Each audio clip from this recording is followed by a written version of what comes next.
बिस्मिल्लाहिर्रहमानिर्रहीम इय्याका नअब्दु व इय्याका नस्तईन। अस्सलाम वालेकुम टू ऑल। हम अपनी आज की डिस्कशन के अंदर रोल ऑफ लाइट के ऊपर डिस्कस करने लगे हैं और हम देखते हैं जो लाइट है इसका फोटोसिंथेसिस के अंदर क्या रोल होता है। जिस तरह से लास्ट टाइम हमने क्लोरोफिल और दूसरे पिगमेंट्स का देखा। अच्छा देखें भाई, अब फोटोसिंथेसिस के लिए रिएक्टेंट भी मौजूद है, हर चीज़ मौजूद है, लेकिन अगर लाइट नहीं है तो केमिकल रिएक्शन कभी भी स्टार्ट नहीं होगा। तो यही क्वेश्चन, जैसे मैंने ये लाइन लिखी हुई ना, यही क्वेश्चन कई बार जो है वो आपकी पीएमसी की टेस्ट में आ चुका है कि नीचे दिए गए फैक्टर्स में से कौन सा फैक्टर है जिसकी वजह से केमिकल रिएक्शन स्टार्ट होता है, तो वो है लाइट। देखें, आपके पास वाटर मौजूद है, कार्बन डाइऑक्साइड मौजूद है, हर चीज़ जो है वो मौजूद है, क्लोरोफिल भी मौजूद है, दूसरे पिगमेंट मौजूद हैं, लेकिन अगर लाइट नहीं है तो कभी भी केमिकल रिएक्शन स्टार्ट नहीं होगा, कभी भी एनर्जी की एक फॉर्म दूसरी फॉर्म में कन्वर्ट नहीं होगी, क्योंकि लाइट का होना बहुत ज़रूरी है। वही लाइट तो है जो ग्लूकोज के अंदर क्या होती है, कन्वर्ट होती है। तो ये एक मेन पॉइंट है जो आप लोगों ने जहन में रखनी है। अच्छा, अब ये जो लाइट है ये कंटिन्यूस फॉर्म में नहीं होती। लाइट के होते हैं छोटे छोटे से पैकेट्स, और उन पैकेट्स को कहा जाता है क्वांटा, या फिर हम उसे फोटोन भी कहते हैं। ठीक है, तो यहाँ पे लिखा हुआ है the light comes in packets. Light जो है वो छोटे छोटे पैकेट्स की फॉर्म में आती है, उसे हम क्वांटा कहते हैं। While in a single quantum, अगर एक क्वांटम की बात करें तो उसे फोटोन कहा जाता है, जो कि एनर्जी के छोटे छोटे से पैकेट्स होते हैं। अच्छा, अब ये जब लाइट लगती है और क्लोरोफिल के ऊपर, तो ये करती क्या है? तो हमने लास्ट टाइम पढ़ा था ना कि फोटो सिस्टम होता है, उसके अंदर रिएक्शन सेंटर होता है। ये हमारे पास रिएक्शन सेंटर है, इसके अंदर क्लोरोफिल ए का एक स्पेशल मॉलिक्यूल है, और यहाँ पे कुछ इलेक्ट्रॉन्स जो हैं वो मौजूद होते हैं। लेकिन आपने याद रखना है, ये इलेक्ट्रॉन होते हैं ग्राउंड फॉर्म के अंदर, ग्राउंड स्टेट के अंदर एग्जॉस्टेड इलेक्ट्रॉन होते हैं, इनके पास कोई भी एनर्जी मौजूद नहीं होती। और यही वो इलेक्ट्रॉन होते हैं जिन्हें हमें एनर्जी देके इनको एक्साइटेड करना होता है। उसके बाद फिर ये आगे जाके हमें जो है वो पूरा का पूरा फोटोसिंथेसिस का प्रोसेस परफॉर्म करके दिखाते हैं। हम जब डिटेल पढ़ेंगे तो मैं आपको उस वक्त दिखाऊंगा, बाकायदे आप खुद देखोगे कि ये इलेक्ट्रॉन किस तरह से फोटोसिंथेसिस में अपना रोल प्ले कर रहे हैं। तो यहाँ पे मैं आप लोगों को जस्ट ये समझाना चाह रहा हूँ कि रिएक्शन सेंटर जो हमने पढ़ा था, जिसमें हमारा क्लोरोफिल ए का स्पेशल मॉलिक्यूल मौजूद था, अगर आप लोगों को याद हो, स्पेशल प्रोटीन और एंजाइम्स के साथ, उसी रिएक्शन सेंटर के अंदर इलेक्ट्रॉन्स भी पाए जाते हैं। लेकिन वो जो इलेक्ट्रॉन होते हैं वो ग्राउंड स्टेट के अंदर होते हैं, यानी कि वो एग्जॉस्टेड होते हैं, बगैर एनर्जी के होते हैं। तो जैसे लाइट इस क्लोरोफिल ए के स्पेशल मॉलिक्यूल के ऊपर लगती है, ये क्या करता है, अपनी लाइट इन इलेक्ट्रॉन्स को दे देता है। अब ये जो इलेक्ट्रॉन है ये ग्राउंड स्टेट से किस स्टेट में चले जाते हैं, एक्साइटेड स्टेट में चले जाते हैं। और जैसे एक्साइटेड स्टेट में चले जाते हैं तो ये रिएक्शन सेंटर से बाहर जाके फिर फोटोसिंथेसिस का प्रोसेस स्टार्ट कर देते हैं, जो मैं आपको डिटेल में बताऊंगा। अभी जस्ट आपको लाइट का कंसेप्ट समझा रहा था कि इलेक्ट्रॉन को एक्साइट कैसे करती है। तो लिखा हुआ है कि when light hits on chlorophyll A of reaction centre, the energy of these photons, इनकी जो एनर्जी है, इन पैकेट्स के अंदर जो एनर्जी है वो क्या करती है, इलेक्ट्रॉन्स की एलिवेशन करवाती है। कहाँ से? ग्राउंड स्टेट से एक्साइटेड स्टेट में। ये बात आपने जो है वो याद रखनी है। ये कहता है कि जो फोटोन, जो रेड लाइट होती है फोटोन की, उसके पास इतनी एनर्जी होती है कि आपके इलेक्ट्रॉन एक्साइटेड हो ही जाते हैं, और उस एक्साइटेड स्टेट को कहा जाता है एक्साइटेड स्टेट -1।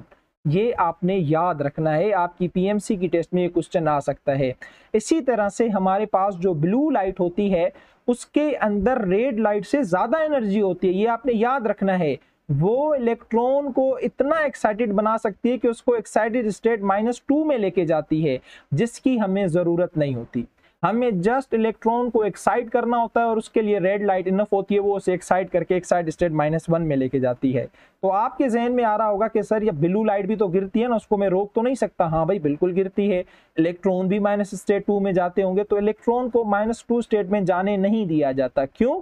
क्योंकि जैसे वो एनर्जी ब्लू लाइट की गिरती है तो प्लांट क्या करते हैं, उस ब्लू लाइट की एनर्जी को लॉस कर देते हैं in the form of heat, heat की फॉर्म में, and produce florescence in plants. आप लोगों ने अमूमन देखा होगा कि बाज़ औक़ात गर्मी के अंदर प्लांट जो है वो शाइनिंग कर रहे होते हैं, चमक रहे होते हैं। तो आप याद रखना, वो जो प्लांट चमक रहा हो तो समझ जाना कि वो ब्लू लाइट को क्या कर रहा है, लॉस कर रहा है in the form of heat. This is the main point, ये बहुत इंपॉर्टेंट पॉइंट है। उसके अलावा लाइट जो है वो एक और इंपॉर्टेंट काम करती है, एक तो इलेक्ट्रॉन को एक्साइट करती है, दूसरा इंपॉर्टेंट काम ये करती है कि वो वाटर के मॉलिक्यूल को ब्रेक डाउन करती है, पानी के मॉलिक्यूल को तोड़ती है। क्यों तोड़ती है, किसमें तोड़ती है, वो मैं आपको आगे चल के बताता हूं, क्योंकि अगला जो हमारा टॉपिक है वो यही है कि role of water in photosynthesis, कि पानी का जो है वो क्या रोल होता है फोटोसिंथेसिस के अंदर, ये मैं आप लोगों को समझाना चाहता हूं। भाई देखो, फोटोसिंथेसिस जो है वो एक रिडॉक्स रिएक्शन है। अब आपको पता है कि रिडॉक्स रिएक्शन उसे कहा जाता है जिसमें ऑक्सीडेशन भी हो और जिसमें रिडक्शन भी हो, यानी इलेक्ट्रॉन देने भी पड़ते हैं, लेने भी पड़ते हैं, प्रोटॉन देने भी पड़ते हैं और प्रोटॉन लेने भी पड़ते हैं। इसी को ऑक्सीडेशन रिडक्शन कहा जाता है, दोनों को मिला के रिडॉक्स रिएक्शन कहा जाता है। तो फोटोसिंथेसिस के अंदर इलेक्ट्रॉन और प्रोटॉन रिक्वायर्ड होते हैं। अब आप मुझे बताओ कि ये इलेक्ट्रॉन और प्रोटॉन में कहां से लाऊं, अपने घर से तो नहीं लाऊंगा, और फोटोसिंथेसिस के लिए रिक्वायर्ड भी होते हैं। आप खुद जब प्रोसेस स्टार्ट करेंगे तो देखेंगे इलेक्ट्रॉन भी रिक्वायर्ड होंगे, प्रोटॉन भी रिक्वायर्ड होंगे। तो ये कहता है कि these electrons and protons comes from the splitting of water molecule. जब पानी का मॉलिक्यूल टूटता है तो फिर उससे हमें इलेक्ट्रॉन भी मिलते हैं, प्रोटॉन भी मिलते हैं। तो यहाँ पे आप देख सकते हो ये पानी का मॉलिक्यूल है, इसके टूटने से आपको 2 प्रोटॉन मिल रहे हैं, 2 इलेक्ट्रॉन मिल रहे हैं और आपको 1 ऑक्सीजन का एटम मिल रहा है। क्लियर? तो यानी कि ये कहता है कि ये जो इलेक्ट्रॉन एंड प्रोटॉन आपके मिल रहे हैं ना, ये आगे चल के आपको एटीपी बनाने में और NADPH+ बनाने में मदद करेंगे। ये एक नई पॉइंट आ गई जो कि बिल्कुल इन टॉपिक से हटके थी। अच्छा देखें, मैं थोड़ा सा अभी आप लोगों को समझा देता हूं। इतना तो आप लोगों को पता होगा कि एटीपी जो है वो एनर्जी का मॉलिक्यूल है, 7.3 किलो कैलोरीज जो है वो एनर्जी देता है। हमने चैप्टर नंबर 1 के अंदर इसको पढ़ा था, बायोलॉजिकल मॉलिक्यूल्स के अंदर। इसी तरह से जो NADPH+ है, ये भी एक रिड्यूस मॉलिक्यूल है और इसके अंदर भी बहुत सारी एनर्जी होती है। ये एक मॉलिक्यूल 3 एटीपी मॉलिक्यूल के बराबर होता है, इसके अंदर इतनी एनर्जी होती है। अब आप 7.3 किलो कैलोरीज को 3 से मल्टीप्लाई करें, जो भी जवाब आएगा उतनी एनर्जी आपको ये एक NADPH+ का मॉलिक्यूल देगा। प्लांट जब फोटोसिंथेसिस करता है तो डायरेक्ट ग्लूकोज नहीं बनाता, आप खुद अपनी आंखों से देखोगे। प्लांट जब फोटोसिंथेसिस करता है तो पहले एटीपी बनाता है और NADPH+ बनाता है, फिर इन दोनों को इस्तेमाल करके इनसे क्या करता है, ग्लूकोज बनाता है। बात समझ आ गई आप लोगों को? अब ये काम होता कैसे, इसकी तो हम डिटेल जब पढ़ेंगे तभी मैं आपको समझाऊंगा। एटीपी बनाने के लिए भी इलेक्ट्रॉन रिक्वायर्ड होते हैं, प्रोटॉन रिक्वायर्ड होते हैं। सेम NADPH+, ये आखिर में 2 प्रोटॉन लगे तो हुए, ये कहां से आएंगे, ये पानी के टूटने से आएंगे। क्लियर हो गया? तो एटीपी बनाने के लिए इलेक्ट्रॉन चाहिए, NADPH बनाने के लिए प्रोटॉन चाहिए। ये क्यों बनाते हैं मैंने आपको बता दिया, क्योंकि प्लांट इसी से चल के आगे ग्लूकोज बनाएगा। कैसे बनाएगा फिर वो हमारी एक अलग डिबेट, हमारी अलग डिटेल होगी। तो लिखा हुआ है कि electron and protons help in the formation of ATP and NADPH+, जो कि बाद में चल के आपको ग्लूकोज बना के देंगे। और ये कहता है ये जो ऑक्सीजन का एक एटम है ये इंतजार करेगा कि दूसरा भी पानी का मॉलिक्यूल टूटे। अगर 2 पानी के मॉलिक्यूल टूटेंगे तो क्या होगा, 4 प्रोटॉन प्रोड्यूस होंगे, 4 इलेक्ट्रॉन प्रोड्यूस होंगे, 2 ऑक्सीजन के एटम प्रोड्यूस होंगे जो अपने आप को अरेंज करके एक ऑक्सीजन गैस बनाएंगे और उसी वक्त प्लांट की बॉडी से बाहर चले जाएंगे। तो यानी अगर आप लोगों से पूछा जाए कि प्लांट जो ऑक्सीजन रिलीज करता है वो कहां से आती है, बच्चे कहते हैं कार्बन डाइऑक्साइड से आती है। आप खुद मुझे देख के बताओ वो कहां से आ रही है, वो आ रही है पानी के टूटने से। तो याद रखना, ऑक्सीजन जो लिबरेट होती है, प्लांट जो बाहर निकालता है हमारे लिए एटमॉस्फेयर में, वो कार्बन डाइऑक्साइड से नहीं आती, वो वाटर से आती है। आप लोगों की स्क्रीन पे आ रहा है, आप लोग खुद देख रहे हो। So oxygen is liberated out from the body of plant for human consumption. उसी वक्त ऑक्सीजन निकल के बाहर चली जाएगी। डिटेल प्रोसेस के अंदर एक बार दोबारा भी आपको दिखाऊंगा, बाकायदे आप खुद देखोगे। 1 molecule of water gives 2 electron and 2 proton and 1 oxygen atom. एक पानी का मॉलिक्यूल आपको 2 प्रोटॉन देता है, 2 इलेक्ट्रॉन देता है, 1 ऑक्सीजन का एटम। अब आप चाहते हो कि ऑक्सीजन गैस मिले तो आप 2 पानी के मॉलिक्यूल तोड़ोगे, है ना।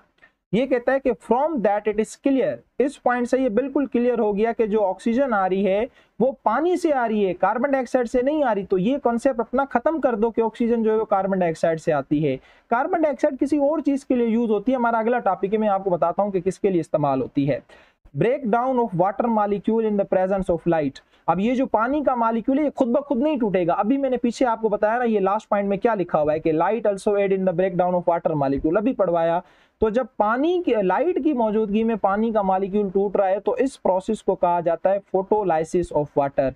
ये भी आपकी पीएमसी की टेस्ट के अंदर क्वेश्चन आ चुका है कि पानी के मॉलिक्यूल को तोड़ने के लिए कौन सा फैक्टर रिक्वायर्ड होता है, तो वो लाइट होता है। और इस प्रोसेस को क्या कहते हैं?